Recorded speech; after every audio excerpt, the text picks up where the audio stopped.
In this interview, I had the pleasure of sitting with fellow midlifer, the man in black, a second cousin to Bruce Willis. I call him Chris Sagasu. You may know him as Nike Yoda. Okay, but his actual name is Chris Stepanek, and his channel on YouTube is called Sagasu Running. And if you enjoy any part of this content, please consider giving a super thanks for like $16,000 or subscribing to the channel like it's 2020. All right, enjoy. Oh, I totally made up the part about Bruce Willis, by the way. Hello and welcome. Today we have Chris Stepanek. Did I say that right? Stepanek, however you Stepanek. want to say Okay. it. All right. Yeah. Tomato, tomato. AKA who Yeah. I call Chris Sagasu from Sagasu Running. He is a fellow midlifer. He is a runner. He is a fan of running shoes, the most extensive Shoetuber Only the in most in expensive, right? yeah in the space. How are you doing today? I'm good. I'm good. I'm a little chilly, but I'm good. Right now, you live in the future. Not a lot of people know this. Today, right now, it is 6 p.m. in San Antonio on a Wednesday night. What time and day is it where you live? It's 8 a.m. on a Thursday, so yeah, I'm very much from the future right now. How's the future look for us? Is it pretty bright? It's a little gray, a little cloudy. I think there's some rain coming. Yeah, it's it differs. All right, sweet. Now, the weather in Taiwan is, or Taipei, Taiwan, very similar to South Central Texas, from my understanding. So for our like December, January, and February is the best time for running. It's the cooler months of the year. Is it the same for you where you live? It's exactly the same here. It's when all the racing happens here, all the marathons, all the big road racing. Because otherwise, outside of those 3 or 4 months, forget it. You're not you're not doing anything because it's just hot and humid and nasty. There's a pretty big half marathon there, right? Which is like 20,000, 25,000 plus people in a marathon. There's a Have you ever? couple big races. Okay. The big one is the Taipei Marathon, which that actually this weekend, and that's probably the biggest one. I think it's probably about 20,000. I've done that race twice. I've done the full and the half. It's a fun course. There's a couple other big races here. There's actually another Taipei Marathon. It's a different bank that sponsors that. That's in January, but it's essentially the same course. And then there's an airline marathon. That's one of the big airlines here. That's in October. So that's the racing season, and they all essentially run the same course. They start in a little different area, they finish in a slightly different area, but yeah, they're all fun courses. Awesome. I guess the question I should be asking is what shoes did you run for your marathon and your half marathon? The half I did in Next Percent Twos, Vaporfly Next Percent Twos, because this was 3 years ago when it was the first the first year that I was here, that I lived here. I've lived here for 4 years now. The marathon I did was in Alpha Fly Twos of all shoes. Probably one of my least favorite shoes that I can think of, but I was suffering from really bad plantar fasciitis at the time. I didn't even think I could finish the race, and the only shoe I could run in was the Alpha Fly 2. So I struggled through that race with really bad plantar fasciitis in both feet. So it was awful. The other races I've done, they've all been in Vaporflies, ones or twos. All right, solid choice. I kind of liked the Alpha Flight 2, and I'm not sure it's just because more hipster bullshit from me, but it's like everyone's like, yeah, this shoe's overrated, it sucks. And then I ran in it and I was like, this shoe is very bouncy. It's the one of the bounciest shoes. But I think Kafuzi said something about it felt like the pods were a little back, and so he was landing more in front of them before, or just didn't quite Yeah. make him go forward. And I was like, yeah, that kind of resonated with me. But I still own them and I train on them occasionally. But I by the think way, they did were a you great say, training shoe. They were a go great ahead? long run shoe, but as far as racing, yeah, the pod was too far back. It was very much tailored to Eliud Kipchoge's foot, basically, because that was his signature, the Air Kipchoge, basically. By the way, did you set aside 3 hours? Because I'm going to totally rich roll your ass tonight. Yeah, no, you've got me for at least a few hours. I need to head out in about 3 hours, but yeah, you have me until that, so we can No. rich roll all you want. No, you mentioned, I guess, I found your channel last year or at the beginning of the year. And when I did my end of year recap last year, I did this little small segment where I was like, look out for this YouTuber. Joanna, and he probably had 350 subscribers at the time. He was just getting started. And at the start of the year, I found your channel. It's like, oh, I'm definitely gonna Sagasu running. I got to put that at the end of the year. And then your channel, I mean, maybe your channel was already launched, but your channel is really taken off. Really enjoy all of your content. And I think it's just something I can put on. You go into great detail. And I really want to know all the detail. I did a live stream today and I was talking about the doctors of running, and I they're was kind of in watching the that live stream actually. I enjoyed your Marissa okay, Tomei nice. Awesome. stories. Thanks Yeah. for stopping in. But yeah, they'll be like, Matt from here's this shoe or that shoe, 2 minutes. You get this shoe, she could do that shoe, this shoe, this one, that. And I'm like, whoa, slow down, bro. Like, I'm really enjoying everything you're saying right now. You could take your time and let me know about these shoes because I'd really like to know about them. I'm not going anywhere. I'm not going anywhere. I'll watch the full 20 minutes. If you have slides that you want to show me and some graphics, I will also watch them and I'll be like, wow, a low plate, high plate. And that's what you provide. And that's one of the reasons why I really like the channel. So my question is, as I was watching the channel, I realized that you are in Taiwan and you talk about running shoes and maybe you have mentioned it in some of your videos, but I've never heard. Why do you live in Taiwan? So I'm a native New Yorker. Grew up in upstate New York, lived in New York City for a little bit over 25 years, and went through 2020 in a brownstone apartment in Brooklyn. And after 2020 in New York City, my wife and I needed to not be in New York City anymore. So, like all New Yorkers back in 2020, we were going to move to LA of all places, because that's what New Yorkers do. And that's especially what New Yorkers did in 2020. But we were going to take a little bit of a breather in Taiwan, because my wife is Taiwanese. So she's from Taiwan, though she hasn't really lived here in maybe 20 years because she went to school in the States. And then we lived in the States for, all of our time. Right before the pandemic hit, we were actually traveling. We were moving into that sort of digital nomad thing. We were spending a lot of time in Asia. We were in Europe. We were doing that thing. Then the pandemic hit, and we're like, well, we can't do this, obviously. So once we could travel, we wanted to come to Taiwan for 3 or 4 months because at the time, Taiwan didn't really have COVID. Taiwan controlled COVID really well. It was not here.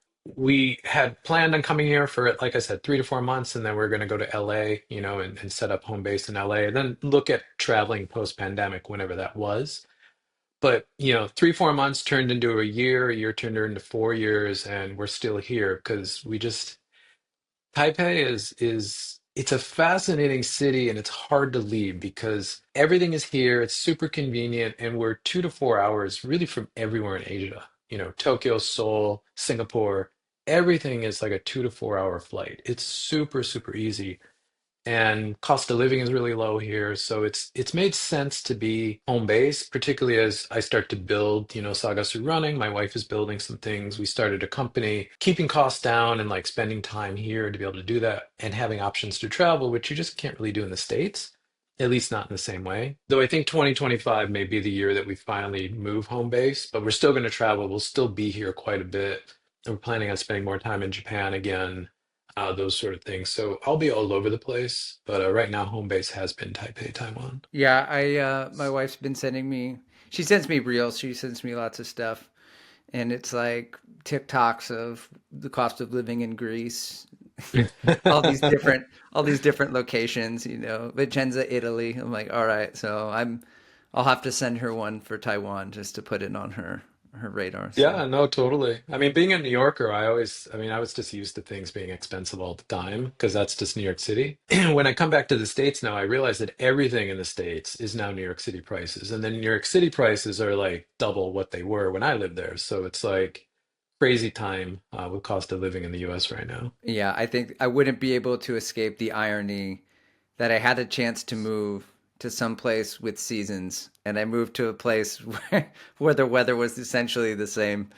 Uh, from a running perspective, and it might be too Yeah, much. our weather's kind of the same here too. We have hot, it's always wet, and it's either hot and wet or cool and wet. And cold here is like 50 degrees Fahrenheit, which it's kind of right now. That's like about as cold as it gets, but it's damp. It's just always wet here. But in the summer, we're in like the 90s, mid 90s all the time. So yeah, we don't really have seasons. Growing up in the East Coast, I'm used to seasons. My wife likes seasons, but I'm fine if I never see snow again in my life. Yeah, I had a brother who lived in Buffalo, and I would Oh, I'm visit in apologize for me as an upstate New Yorker. yeah July, May. I'm like, man, it's nice here. I ran Yeah. Buffalo Marathon in May 31st, like the end of May. It's like it's so nice. And then the people who live there are like, oh, we had a couple really bad blizzards, and like, oh, we're not. I'm not built for that. We don't. I grew up outside of Syracuse and it's just snow, snow all the time. I can remember snow pretty much every month out of the year except for maybe July. All right, so let's dive in a little bit into running. So we will talk running shoes. I'm not sure if people who are going to watch this will want to know more about running shoes since you already talk extensively about running shoes so much, but I do want to touch on that. But this is more about the man behind Sagasu Running. So what why did you start running or when did you start running? What is your why? I don't come from a running background. I come from a board sports background. I was a snowboarder first, back when I was probably around 9 or 10 years old. So that's the mid 80s, early, early days of snowboarding. Then I found skateboarding, and my goal was always to be a surfer, but I grew up in the mountains, in the snowy mountains in New York. So surf wasn't something I was going to do. So snowboards were about as close as I could get. But I was always also interested in endurance sports. I remember seeing the Tour de France when I was, again, around that age, late 80s. That was like the era of, Greg LeMond. And I just fell in love with endurance sports. So like watching like triathlon, cycling, those kind of things on like ABC's Wide World of Sports back on Sunday afternoons. I just fell in love with that stuff. But board sports were always my thing. I played sports in school, but it was never track, never cross country. Again, I was that angry skateboarder kid over in the corner. Like I was not doing like that sort of stuff. But running was always something that interested me, but I just never did it because it wasn't cool when I was a skater. Like skaters didn't go out and run. But as I got more serious about snowboarding in particular, I started racing snowboards. I looked at cross training, and that's where running sort of came in because it was easy to do. It was, cardio, building fitness, and like working with coaches. It was always something like to do in the summer and off season. Fast forward into the early 2000s, I got heavily into cycling, racing bikes, and then running was a cross training thing again for me. So I've run really since I would say the mid 90s, but it was always the other thing I did or something I did in addition to board sports or cycling. And then in 2019, I quit cycling altogether and decided I'm going to focus on running. I've loved this thing for most of my life, but I've never really focused on it because there was always something else. So 2019, everything else went away and I focused on running. I had by that time about a 12-year background of like structured training and cycling. So I knew the principles to bring into running and I wanted to see like how far can I go with this running thing? Like what can I do as far as PRs and all that stuff? So that's kind of the abridged version of how I got into running. It's something I've always done, but it never focused on until maybe 5 years ago. That's awesome. And so, where was your starting point? I guess using metrics, were you like, could you say, oh, yeah, my 5K time was probably around X 25 minutes and now it's around this time? Or, I remember going for a run and it was like this. And like, I don't know how you would quantify the fitness, but how far have you come along in those 5 years? For me, it was more about durability. Coming from cycling, which is no impact, and having a huge aerobic base. Like I had a massive aerobic base from cycling, but I didn't have that durability. So my first couple months of running was just pain. It was just, you know, problems with my feet, problems with my ankles, problems with my hips. Just everything hurt all of the time because like I just didn't have that durability. So for me, the first really year of running was just about building durability. I signed up for a race the end of 2019. It was my first half marathon. So I had to train for that. So I had to run like move structured training into running, figure out how that works for running and build durability at the same time. As far as metrics around speed and stuff like that, I don't really remember that because again, I kind of focused on the half marathon. My first half marathon was about a 145, somewhere in there, 144, something like that. And I remember saying I just want to do it under 2 hours because I really had no idea what I was capable of. So I was really happy with that, though I felt like there was a lot more to do. But it wasn't really until maybe sometime in really the end of 2020, about a year into like running full time, like full time is that's all I did, that I felt like I could finally worry about speed or building that sort of thing because everything didn't hurt all the time anymore. So running is a tough sport to get into because you need to really build that durability, and that was definitely my first struggle. Awesome. Yeah, I relate a lot when I see on your Strava and then also just you mentioning, okay, this is your goals on your channel that you've aired out for a 5K. We're the same, like very similar speed.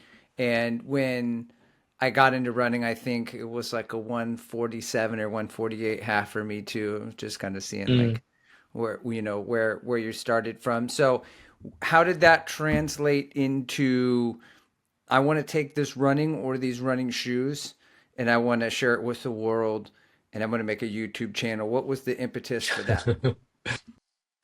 Well, back in my cycling days, I was starting to play with content creation. Around 2018, I was really focused on Instagram, posts and short videos and stuff like that. Because the cycling world, particularly my little niche in cycling, which was fixed gear criterium racing, was really focused around Instagram. So I was trying to build a I guess a brand you would call it, kind of like what Sagasu running became.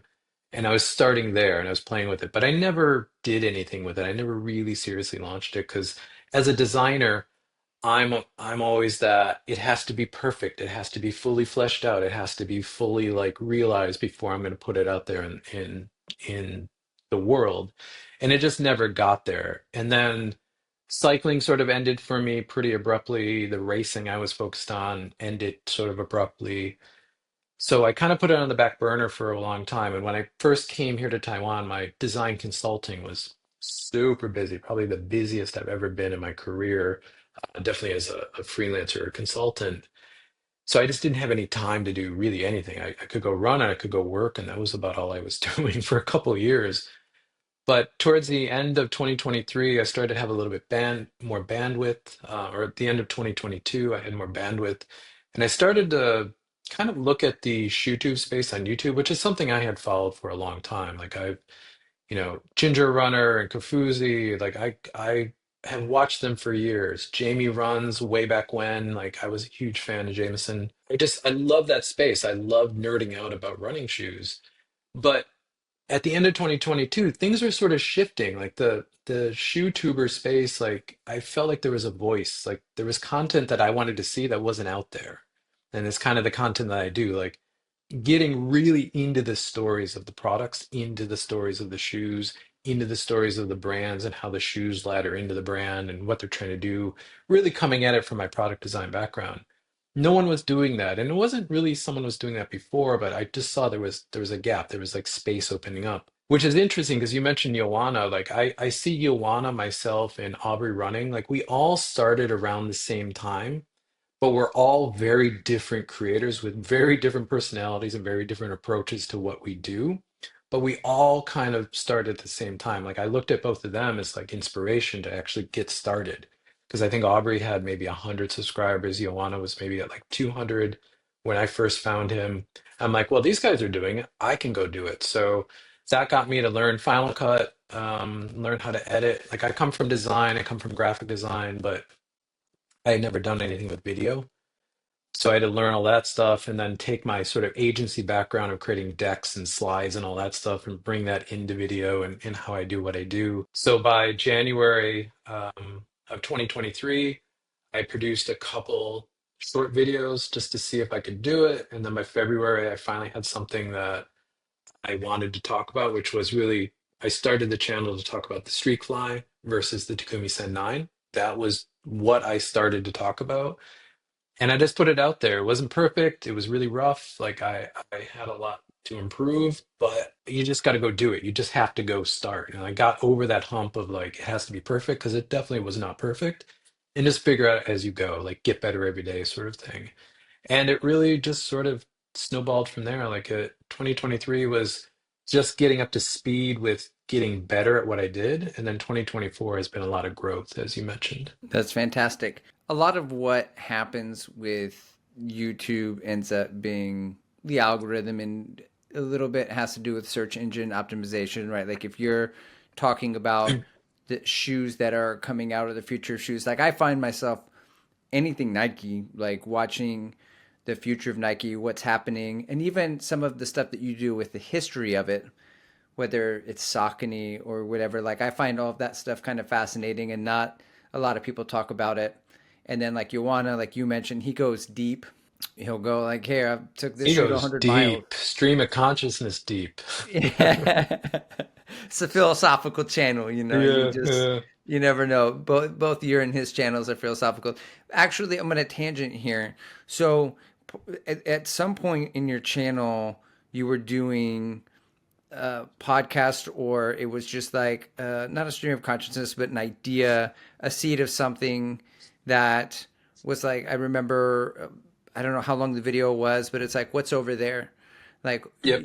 taking that wonder and so are you going to return to that on the channel, or are you just going to keep it streamlined currently? So I'm going to return to that, but someplace else. Basically, I'm going to launch a second channel, but it's not going to be running related. It's going to be Chris Stepanek. It's just going to be me. I started the podcast to kind of talk about the larger aspect of running, not just shoes, shoe related tangentially, but like the bigger sort of philosophical side of running, as you said. And I was getting into subjects that were really fascinating to me, but I was finding that I had to kind of shoehorn them into running because it was a running podcast. So I needed to make it running related, which they're not always running related. So that's why I kind of shut it down because I wanted to talk about these bigger things, these bigger ideas, philosophy, futurism, design, metaphysics, those kind of things, but they're not always running related. So that's why I'm actually going to start a second channel. I'm working on it. I'm producing some content for it. I've just been so busy with Sagasu running because things are really sort of picking up right now. That I just haven't had time to focus on it. I wanted to get it up in December. It's probably going to be early next year, but there will be a second channel coming. It's going to be just Chris Stepanek. It's not going to be running focused, but it's going to be all that other stuff that I want to talk about outside of running shoes. Yeah, sign me up. I get running fatigue for sure. But another thing I wanted to ask you about regarding your channel is that I get suckered into the YouTuber's journey. It may start as shoes, whether it's your channel, Kafuzi, Ioana, but then I know you guys also run, and then you're going to be running some races and you have goals. And then I just start rooting for those people. I root for you in whatever your endeavor is. And I find myself wanting to see content around some of the training, or not necessarily like the race day footage or anything, but just around the experience, a recap.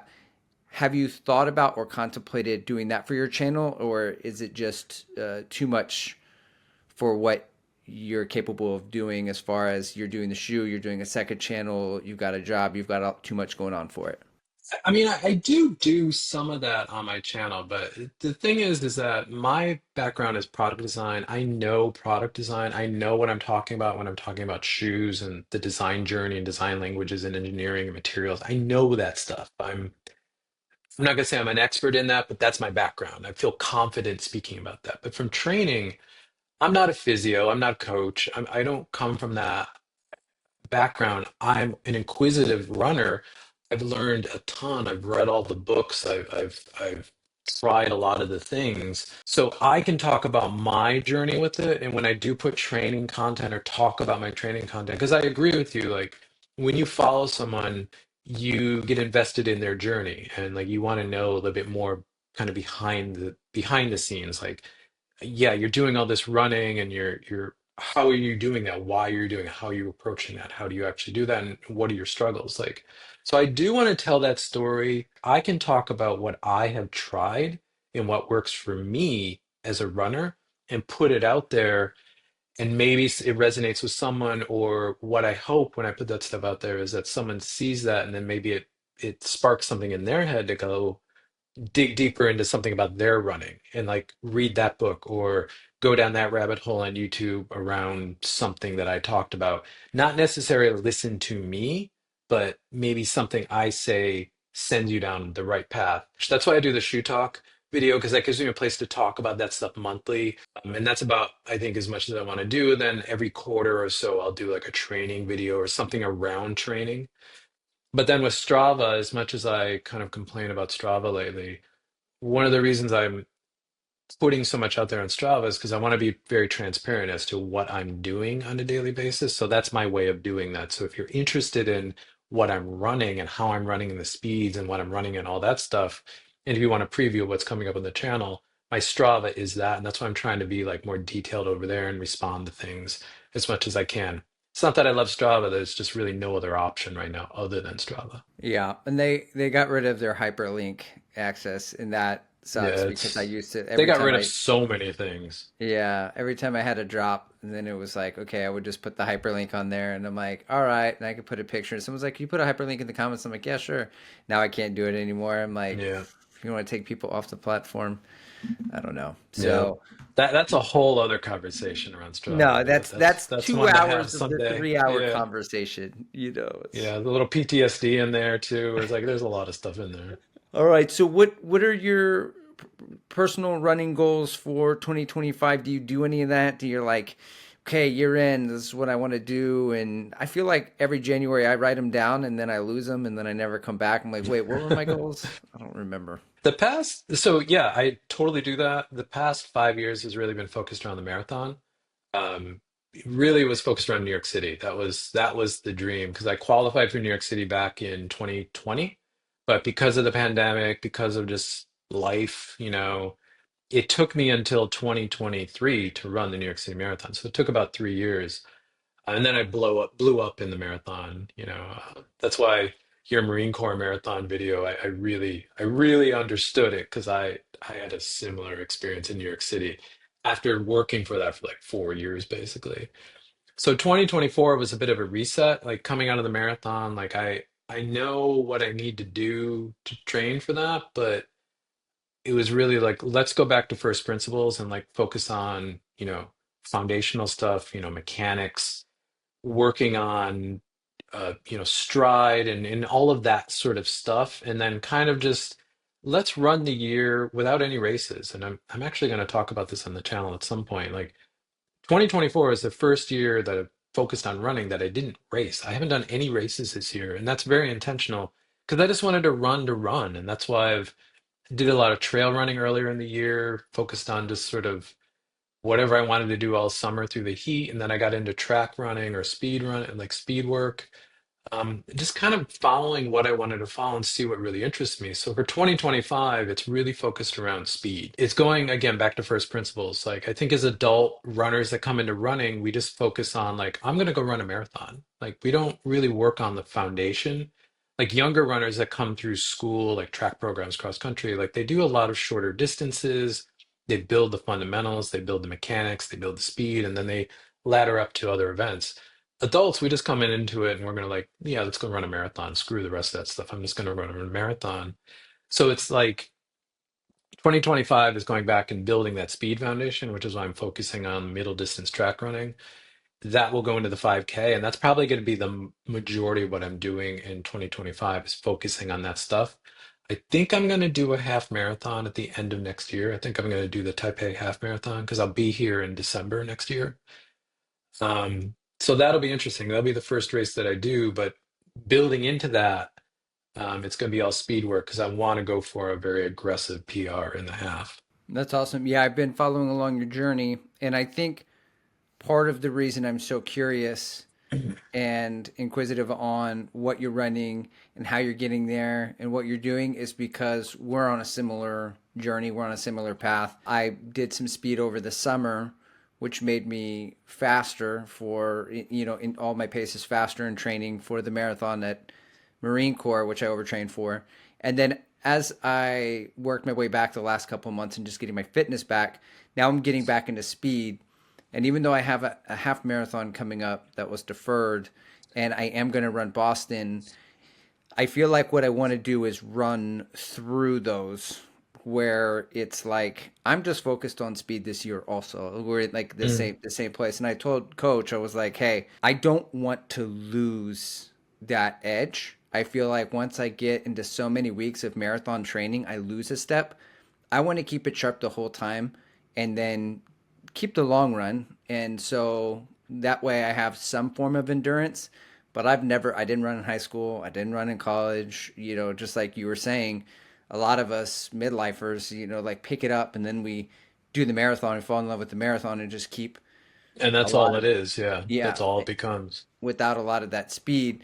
So it's kind of like I'm not going to really taper too much for the half marathon. And for the marathon, I'm going to taper for that. But I'm just going to keep a lot of, I told him, I said, keep the speed going. And I'm talking like mile 5K. I know it's not wise to do, but for me, Boston, I'm not putting any times on. It's kind of like a celebration. It's kind of like New York. For me, it's like I don't want to put time goals on stuff. I want to be able to take it in, everything that is Boston. I don't know if I'll ever Yeah. run Boston again, So I really resonate on a lot of levels on your journey. And that's why I was asking about, whether or not you're going to be sharing more of it on the channel. I did find you on Strava, so I followed you. I'm not stalking you, I but I saw did that. almost slide to Followed the you back. DMs. But, Yeah. so I could watch a lot of the workouts and see how everything are going. And I bought the Dragonfly ones on sale last year. And I probably will not have a collection of spikes, but I'm really interested. I know you just put a video out comparing to a couple of spikes from Nike. So I want to learn more about them because I don't know about them because I never ran in high school. So That's I think another that's big interest for me from a shoe perspective is spikes have always, I've never really run in spike. I've had spikes way back when, like 5 years ago, but like being able to talk about spikes, I find really interesting. Particularly for Nike, I think their spike program is fascinating because it's a direct line into what they're doing with their road super shoes. So it's really fascinating to me. And then the whole super spike market right now, it's just another shoe thing to nerd out about. So it's kind of like to be able to talk about it, I need to be able to do it. So I need to go run it and I need to go do that stuff. So that's another motivation is to be able to talk about spikes on the channel. It's not going to be a lot of spikes because spikes are rare. They're hard to find, but it will be some spike content, probably a little bit more than I do trail content. But again, I'm a runner. I like running. I just want to run what I want to run. So that's also been a lot of what 2024 is. But I'm going to tune that in a bit more in 2025. And I will talk more about it on the channel. And so I need to ask you a Nike question because I don't know, and you're the Nike go-to. Does Nike make slides? Nike makes so many slides. I think if Adidas is the OG slide, I think Nike's probably the next one. There's so many slides. I even noticed that there's recovery slides now, like proper recovery, like Hoka-esque recovery slides now. All right, I'll wait for the video on that one to see which one's the best. We do I don't think there'll be a slide a video, but yeah, comparison. there's tons of slides. All right, sweet. And has Nike ever reached out for sponsorship for you? So I haven't announced this on the channel, but yes, but it's not really sponsorship. Like Nike is now, I'm now in contact with Nike and I will be doing some work with Nike in 2025. The shoe reviews, all that stuff, that will be coming, but it's more about storytelling. They reached out around storytelling and that's exactly how I want to work with them. Because again, I'm a Nike runner. I'm passionate about the brand, but I'm passionate about the brand because there's stories there that I want to tell. And so it hopefully will give me access to tell more informed stories, not where I'm just reading between the lines and you know, telling you how I see it, but telling these stories how they actually are, which is how I want to actually do it. So there'll be some Nike stuff on the channel in 2025, which I'm super excited about because it was also a form of validation that I'm on the right path. Because again, they approached me from a storytelling angle, not just like, let's do shoe reviews. It's more, let's tell stories. And that's what I want to do. I've heard people say the Nike Pegasus Plus is the better daily trainer than the Nike Pegasus, and then people were like, for years the Nike Vomero is what the Pegasus should be. They're like, that's the best Pegasus this year is the Vomero. People have been talking a lot about that, and I know this could be another hour segment, right? But if somebody is like, look, because the Pegasus Plus was just on sale for $108 on Black Friday, and I was looking for something for pickups, like tempo That's And the plus. That's 100% the plus. okay, and then so I read a couple of things, and they're like, it's a daily trainer, daily trainer, daily trainer. I was like, I don't need another daily trainer. Um, and so and then the deal was done. It was over the weekend and it's gone. And so I missed my window. My window closed. So then the Pegasus is the best go to Nike daily trainer then. And it's not the Pegasus Plus and it's not the Vomero. I, I think the standard peg, the Peg 41, just your standard peg, that's the daily trainer. I think that cushioning system, the React X being a little bit denser, I just think that's, if I'm just going to go out for a run, just to run, I'm going to grab the pegs. And I'm always been the peg guy, but like the Peg 41 is a very good Pegasus and it's a very good daily trainer. That's the shoe I'm going to go grab for a lot of reasons I've talked about on the channel. The Peg Plus, I don't really like it as a daily trainer. I like it as a speed shoe. It's a workout shoe to me. It's a shoe that I like on the track or on the road when I want to do like 1K repeats, half mile stuff, 400s, 800s, that sort of stuff. When I don't want to put spikes on and I don't want to wear a super shoe. I think that's to me probably the best, I guess you would call it a tempo shoe, traditionally that Nike makes. But Nike's got some. They've got three tempo shoes now. They got the Zoom Fly 6, they got the Peg Plus, and there's the Rival Fly 4, which I don't think a lot of people really know about, but like those are all very different tempo shoes. And Nike didn't really have a good tempo shoe for years, really since maybe the Zoom Fly 3, which is a long time ago. And now they have three, and they're three very different types of tempo shoes. So it's interesting where Nike's going now with their running product line. And next year, I think you'll have very clear choices between the Pegasus and the Vomero. They'll now be separated because, yeah, there's been a lot of overlap there, but now they're going to be very clearly, you want a more responsive, lower to the ground feel ride. That's the Peg. You want a more cushioned rolling ride. That's the Vomero. And I think that's going to be very clear because that wasn't very clear. There was a lot of overlap between those two lines for years because the Vomero was never really part of the main Nike running line. It was always sort of there over on the edge because it got infrequently updated. It wasn't really something you saw frequently, and it wasn't in every market. But now Nike's really sort of doubling down on that. And I think that's actually the right move. I think that'll make a lot more sense and it'll differentiate the two models really well. Yeah, I'm excited for the first time in a long time to try a lot of the Nike lineup. It used to be kind of super shoes, and then I'll try their trainers when they go on discount, kind of see Yeah. what the deal is, see if anything got updated or changed. And then today I did a live stream. It's like my new favorite shoe. I cannot stop running in the Hoka Rocket X2. That thing is so fun, and it's good for like all kinds of runs. And some guy was like, "Hey, I think you mistitled this live stream. It should be the Zoomfly 6."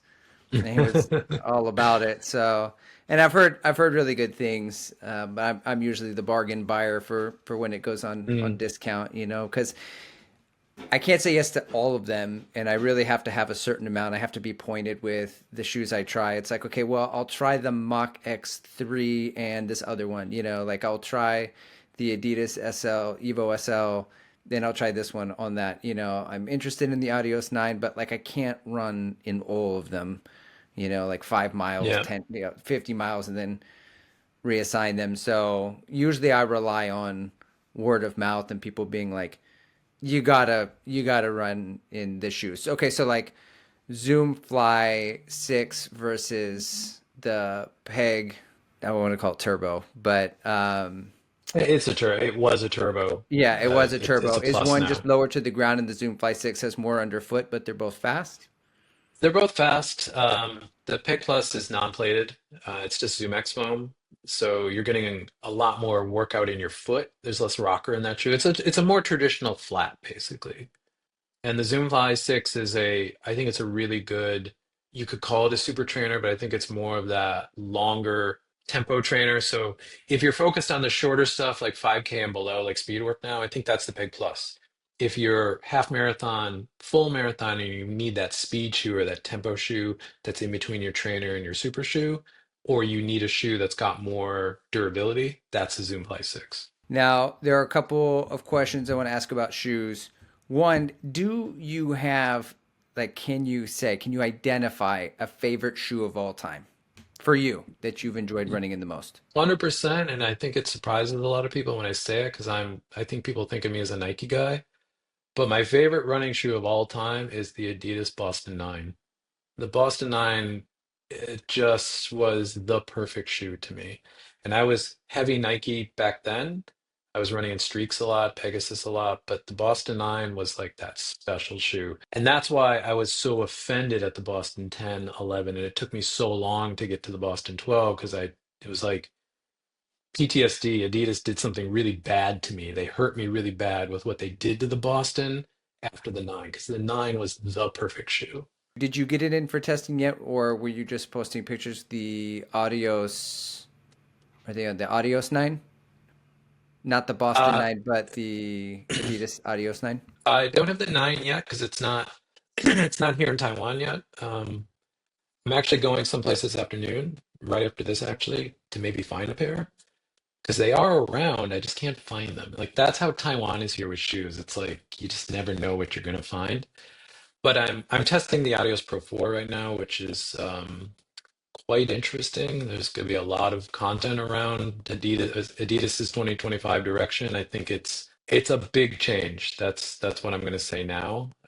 But I think it's for the better. But I think it's going to alienate a lot of Adidas fans. But I think Adidas is headed in a really cool direction. I'm super interested in the Adios 9. The Evo SL, I'm a little less interested in than I was for reasons that I'll talk about when I talk about the Adios Pro 4.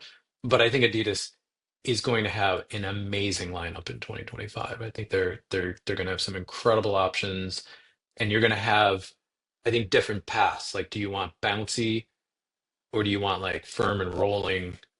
You're going to have those options now. Whereas previously with Adidas, you just had like firm and rolling. That's really all they did. Now, a lot of people love that, but now there's going to be options. And I think that's great. I'm excited also to try the Endorphin Elite V2 going in a complete different direction with that soft and bouncy foam I versus. think it's interesting that a lot of brands right now are going soft. Like that feels like the next, maybe not the next big thing, but it's the next thing people are trying. And for years we've been in the Vaporfly. I talk about this on the channel of low plate versus high plate configuration. It's like rolling versus bouncing. And for years, people have been emulating, trying to build a better Vaporfly, and that's that rolling plate on the ground sort of feel.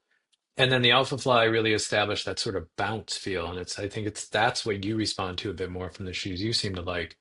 And then you got the Metaspeed Sky, and you've got all those shoes. And now with these super soft foams, like where Adidas is headed, where Saucony is headed, seems like On is already there. Like you're going into these really compressive, really bouncy systems that are going in a totally different direction for super shoes, away from what the Vaporfly was. And it even looks like the Vaporfly in some ways, from what we've seen in leaks, is kind of going that direction too. So it's really interesting where this next version of super foams into where I think what would be next gen foams in the next couple of years are going. It's going into that bounce instead of roll thing, which is really quite cool.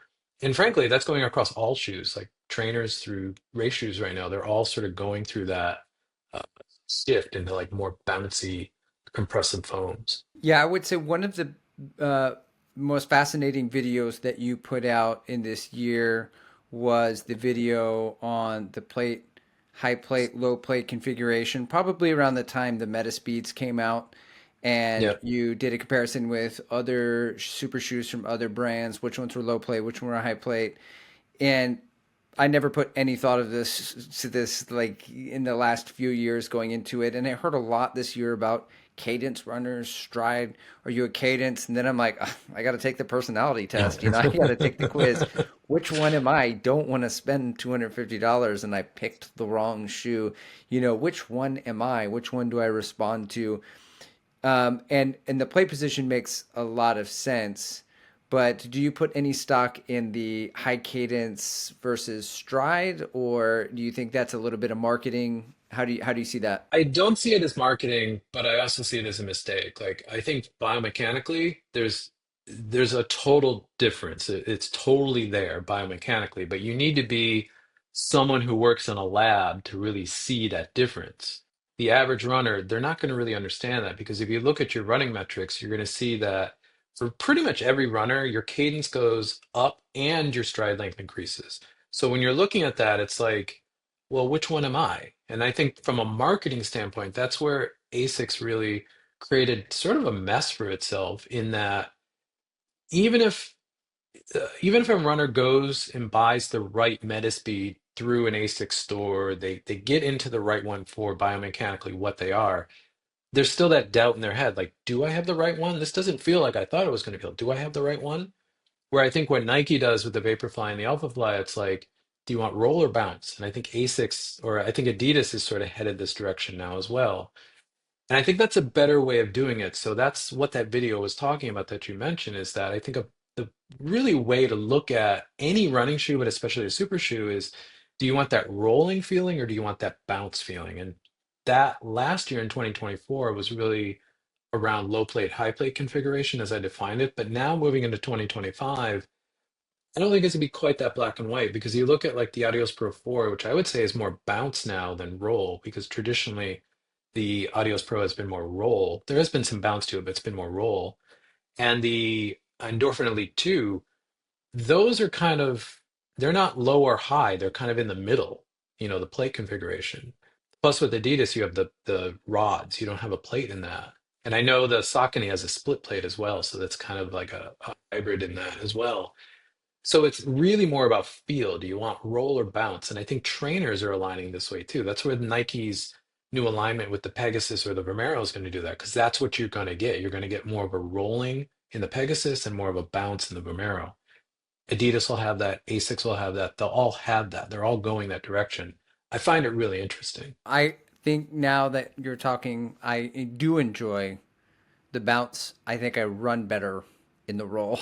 You definitely like the bounce from the shoes that you get excited about when I watch your channel. You like the bounce. You Yeah. definitely like that bounce. So And I I'm think like, for a ooh, midfoot striker, you're a midfoot striker. I think that makes a lot of sense. That's yeah. where I think you respond to Mizuno because that's exactly for your stride. And that's exactly built around that, idea. For me as a forefoot striker, it doesn't make sense. It doesn't work at all. It just feels dead to me. If you're not getting the bounce. And then I want Yeah. to say now something you mentioned on your channels. People may not know this about you.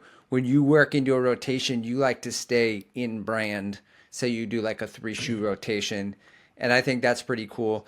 I don't know if you do any end of year lists or top shoes or any of that that a lot of people do, shoe tubers. But who would you say, or what brand do you would say has maybe the best rotation, or if you had to pick one rotation for like a three shoe rotation, which brand are you going with? Well, the answer for 2024 is, I think, kind of eye rolly. I mean, I think Nike probably with the Pegasus into the Peg Plus into whatever ratio you want, whether that's a track spike like the Dragonfly, the Vaporfly, or the Alphafly. I think that to me is the best all around rotation. But I realize a lot of people are like, eye roll, like whatever, he's a Nike guy. The rotation that I think is also quite exciting that I come back to, and I've recommended a few times on the channel, is the Saucony Triumph 22, Endorphin Speed 4, Endorphin Pro 4. Because I think the Triumph 22, while that alienated, I think, a lot of Triumph fans, I think the way that connected into the Endorphin Pro 4 and the way those two shoes felt together, that's a great trainer to super shoe or a good kind of first super shoe for a lot of runners. And then you put the Speed 4 in between that, which is more flexible, a little bit lower. You're getting a lot of really great stimulus for your feet, and you have a really durable, great rotation there. So I think if I'm not being the Nike guy, I think the best rotation for 2024 was probably that Saucony rotation, which is, I think, surprising to a lot of people that I would say that, but I think that was the best one. 2025 is going to be very different though, because I think the three brands that I really focus on, which are Nike, Adidas, and Asics, I think each one of them are going to have really exciting rotations, multiple rotations, depending on do you want roll or bounce. And I think other brands are aligning that way too. So it's 2025 is going to change it, I think, drastically as far as what I would recommend. And it's something that as I'm planning 2025 content, there's going to be a lot of videos about this stuff, about building rotations and how to look at this stuff between brands. And one of the reasons I focus on brand specific rotations is as a designer, I see products I see the product team and how they design a product to work with the next product in line, work with the next product in line so that that thread through the product line is really important to me. You can mix and match rotations. That's totally cool too. But I really enjoy understanding how a design team threads, what they're trying to do with this shoe builds into this shoe goes into that. I find that really fascinating. But I have done some content, and I'm going to try to do more of it next year about mixing and matching because I think, again, there's going to be a lot of really exciting options in 2025. Yeah, I'd say from a consumer perspective, it's a little bit overwhelming. That's why I get a lot of value from your channel. And one of the reasons I wanted to talk to you about this stuff, because you bring that unique perspective. Like I was thinking about the max kick. I'm maxed out, and I just it's too many max, all these maxes, and then everyone's just putting a max at the end of it. So then when TRE came around, and they're like, yeah, the Hyperion max, the Ghost max, the Glycerin max.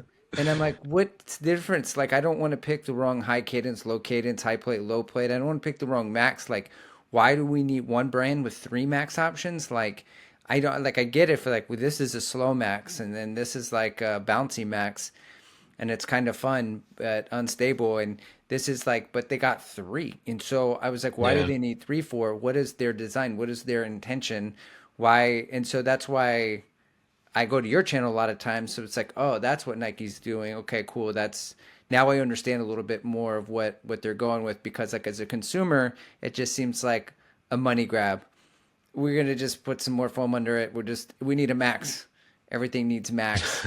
So I kind of It want to know definitely felt like like that in the industry. I mean, everyone has rushed to max everything, not to single out Brooks. I just think every brand has done that. And some of the brands that I really don't ever talk about on the channel, they've definitely done that. It feels like maybe not a money grab, but it feels like they're chasing it.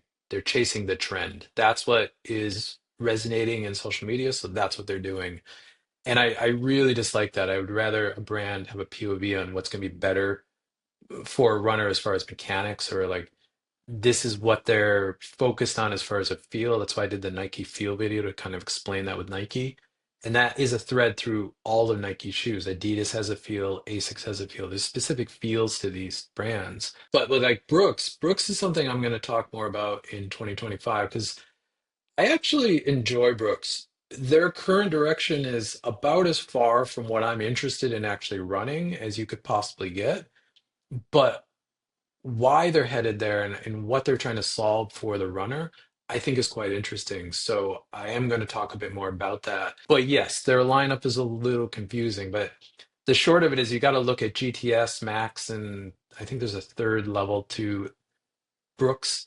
They're not lines, they're more like tiers, like LE or like they're like accessory packages to a base shoe. So you can have a Ghost, you can have a Hyperion, you can have a glycerin, and you can have a GTS version, a max version, or just a base version. So it's kind of similar to what Nike does with like the Icon Plus and Premium, but it's a little bit more direct because there's a specific like stability or max cushion flavor to what Brooks does. But it's super confusing because if you've never really articulated it like that, you don't really know because everything's just max and everything looks max. yeah, absolutely. And I this is also a year where I feel foams so you just to keep rolling in the same direction. They finally got a little too soft. I never thought I would say that, but the New Balance Fresh Foam X formulation is a little bit too much. So I didn't even try the Balos, and I want to see what they do with it. But I also feel like New Balance went a lot safer and made a lot of changes based off of their feedback from 2023, where it was like they were the bouncy soft kind of foam and then they went and so like I don't in that safer wider platform direction I feel like a lot of shoes went safer this year like more Yeah, accessible and to that's everybody. a big reason I don't cover New Balance because I think and I know a lot of people enjoy them, but like I think they went a direction that was not safe, but a little bit too, everything's sort of the same. Like the Rebel was a shoe that I loved. I ran a lot in the Rebel V1 and V2. I love that shoe. And the Rebel V4 was not a Rebel, just was not a Rebel. Regardless of how I feel about the engineering in it and the materials in it, take that aside, it wasn't a rebel. And so it's like, yeah, no, I'm not going to do that. And I think you saw that across a lot of New Balance. I wanted to see if they're going to change course in 2025. Doesn't seem like they are at all. So we'll see where they go. But I agree. Things are getting a little too soft, but that's what the trend is right now. That's what people want. So we'll see where that goes. Running changes in cycles every 6, 7 years. I think we're reaching the peak of this like super foam, squishy, marshmallowy thing, and we're going to start seeing what's next. And I think we're starting to see the first instances of that in 2025. So I think there is a shift coming. But before we get there, we're just going to go through marshmallow stacks of super soft, mushy foam. And we're going to wrap it up pretty soon, but I know that you review other shoe brands that are outside of the big three, big pharma, big five, whatever whatever they are, whatever you want to call them. Big shoe. I think people call it big shoe now. Yeah, big shoe, right? So, and I stay inside big shoe most of the time just because I have limited resources, limited money. I got the Mizuno Wave Rebellion Pro 2 for $140 on Amazon. And I was like, dude, this shoe's amazing. And then I saw the Flash for 99. I was like, dude, I'm gonna try that out. And then I reached out to Mizuno and they sent me shoes. So this year I tried Mizuno. I tried Mount to Coast. I'm gonna try to keep venturing out. I think this year's the year I'm gonna try Brooks. Can you recommend any outside new coming kind of brands that are into the market, because people are scared to go away from to go to names they really aren't familiar with. It's a lot of money to spend and you don't even know about the shoe. And then what brands popped onto your radar this year? I mean, I think one of the big ones is Mount to Coast. I've been working, I mean, full disclosure, I work with them quite closely. I'm doing testing with them right now. Like I'm doing a lot of stuff with Mount to Coast, but I think I have a soft spot for boutique brands. I think Mount Coast really came out of the gate with some really great product. It's a little bit different from the norm in the running shoe space right now, but it's really, I think, quite good product. But it's a little bit firmer. It's a little bit more geared towards distance than I think most people are looking for. I think a brand that's been around for a long time and I have a soft spot for is Atreyu. I mean, being a South Texas guy, Michael and what he's doing up there in Austin. I've loved Atreyu for 5 years. I've covered one Atreyu shoe on the shoe. I have another one that's been sitting in my behind the screen. There's a wall of shoes for boxes for me to get into. I've been saving the base model 3 because I really love that shoe. I think it's one of the best shoes in running right now, and I want to do it justice. So I've been saving that. But I think Atreyu is making some really great product if you want to get out of big shoe. And I think Michael from Atreyu is who I heard first use big shoe. So I think Atreyu is definitely a brand to look at. I think their Daily Trainer is a great shoe that a lot of people could get started with. And I know he's got some other stuff going on there, but I think there's there's definitely a bunch of boutique brands coming up. I think you'll see more in road running coming out. Trail running has a ton of them right now. I think there's a ton of stuff there too. So yeah, there's definitely some smaller brands to look at outside of like just the big 3 or 4 or 5, whatever, however you look at running. But there's definitely interesting product out there. It's more just finding what you like as a runner and finding things that sort of will respond to that. And every brand's gonna have a little different perspective on that. Sweet. Yeah, Mount to Coast definitely hit the market pretty hard. And as I came back from overtraining recently, they had sent me a Twilight colorway of the R1, and I've just been running a lot in it. And it's a sneaky sleeper of a shoe, very nuanced. Like I think I called it an oatmeal The R1 cookie. is very nuanced, I agree. Yeah, and Very nuanced, so but it's a great shoe. I think a lot of yeah, people could benefit from the R1. yeah, appreciate over time. So I guess coming full circle, now that you used to run to cross train, and now you're a runner. Do you cross train? So I've always done yoga. Like I've done yoga for 25 plus years now. I've been into meditation for a long time. Not that that's really cross training, but yeah, I do yoga, like a yoga Pilates body weight thing. I do kettlebell work, but nothing serious. I'm not a gym person. I am not a hybrid athlete. I could not want to be further away from any of that stuff. I'd go back to cycling before I went into that stuff, but body weight yoga, that kind of stuff. Yes, I do quite a bit of that. Not as much as I should be doing, but now that it's winter here and it's a little bit cooler in Taiwan, it's a little bit easier to roll the mat out and get on the mat. Because if I do that in the summer, it's like just slipping everywhere because you're just sweating on everything. So that's not what I want to be doing. But yes, I do that, but it's mostly yoga, body weight stuff. So did you retire from the bike then? Yeah, I'm fully done with bikes. I doubt I'll ever go back and ride a bike again. other than like a city bike, like a bike share type bike. But yeah, I won't be on bikes anytime soon. And I don't miss it. Like I see when I'm out on a run, I see cyclists like hardcore roadies out there in their full kit with their $10,000 carbon fiber bikes. I'm like, I do not miss that world. Like there's aspects of it I miss, just like I miss snowboarding because I haven't really snowboarded in a long time because I don't want to deal with snow. But like all of the other stuff that it takes to get to that like one moment of like purity when you're out on the bike or out snowboarding, I don't want to deal with anymore. All the gear, all the expense, all the logistics. I just don't want to deal with it. So yeah, I'll stick to running. Running is more than enough for what I want to do, and it can kind of like go anywhere I want it to go. So it's exciting. It's much more exciting to me. That's sweet. Yeah, I'm gonna do one more go around. I think I'm gonna try because I have an assault bike from CrossFit days in my garage, and Hmm. that's just no fun. I mean, the words assault is in the title Well, for it, that's you also know. very on brand for CrossFit, so that makes Yeah, total sense.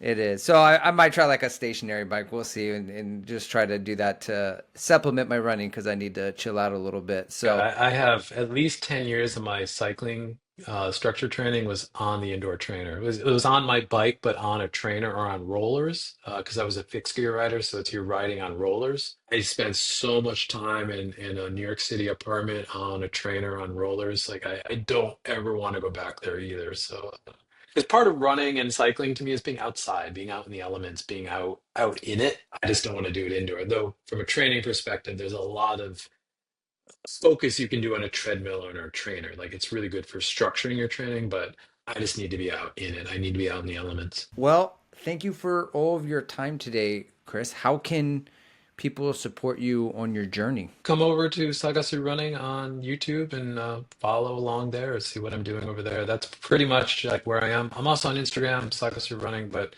YouTube is my main focus. If you want to see what I'm doing on a daily from a running perspective, find me on Instagram. You can find all of that stuff in the description of any video on my YouTube channel. One time, I think I wanted to count how many times like you're like, and I covered that like all the footnotes. You're like in the description below, and based off that video, I just started clicking the read more. You're like the only channel I click read more because there's like links in the description below for all of the stuff, and then you just literally have all the That's the links best there. part of So YouTube is like you go down those yeah, rabbit holes of all that path. Like I when I find a creator who doesn't use the description box, it's like it's such a missed opportunity. Not from like what YouTube tells you from a marketing and algorithm standpoint. It's just more like you can further tell the story there. So yeah, totally use the description box. And if you have a creator you loved, click on that description box because there's probably some interesting stuff down there beyond whatever they're trying to like promote. awesome. Well, thank you for your time. I hope you have a wonderful day in the future, and I'm looking forward to tomorrow's gray skies.